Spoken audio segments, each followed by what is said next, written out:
ایک مسجد کے صحن میں ایک پرانا سا لوٹا رہتا تھا۔ وہ دھوپ میں چمکتا اور نمازیوں کے وضو کے لیے پانی بھرتا تھا۔ لوٹے کی عمر بہت ہو گئی تھی اور اس کے جسم پر جگہ جگہ چھوٹے چھوٹے داغ پڑ گئے تھے جو اس کی لمبی کہانی سنا رہے تھے۔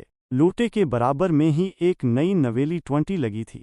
وہ ہر وقت چمکتی رہتی اور فخر سے پانی گرایا کرتی۔ اسے اپنے نئے ہونے پر بہت گھمنڈ تھا اور وہ اکثر پرانے لوٹے کو حقارت سے دیکھتی۔ ایک دن 20 لوٹے سے کہنے لگی، ارے او بوڑھے لوٹے، تم تو بالکل بیکار ہو چکے ہو۔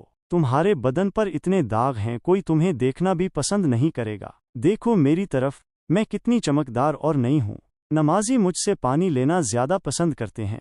لوٹے نے ایک لمبی آہ بھری اور دھیمی آواز میں بولا، یہ چمک تو چند دن کی ہے، وقت گزرنے کے ساتھ یہ بھی ماند پڑ جائے گی۔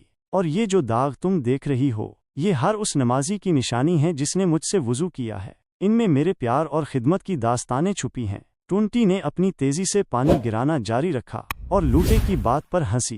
کچھ عرصے بعد مسجد کی مرمت شروع ہوئی۔ پرانی 20 کو نکال دیا گیا اور اس کی جگہ ایک اور نئی 20 لگ گئی۔ پرانا لوٹا وہیں کونے میں پڑا رہا، اب کوئی اس کی طرف دھیان بھی نہیں دیتا تھا۔ نئی 20 بھی پہلی والی کی طرح مغرور تھی، وہ بھی پرانے لوٹے کو بیکار سمجھتی تھی۔ ایک دن مسجد کا ایک بزرگ نمازی لوٹے کے پاس آیا۔